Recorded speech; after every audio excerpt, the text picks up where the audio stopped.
Today we celebrate the first glorious anniversary of the information purification directives. We have created, for the first time in all history, a garden of pure ideology, where each worker may bloom, secure from the pests, obeying contradictory thoughts.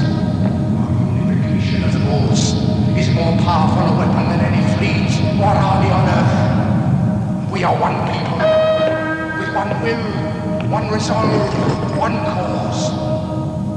Our enemies shall talk themselves to death, and we will bury them with their own confusion.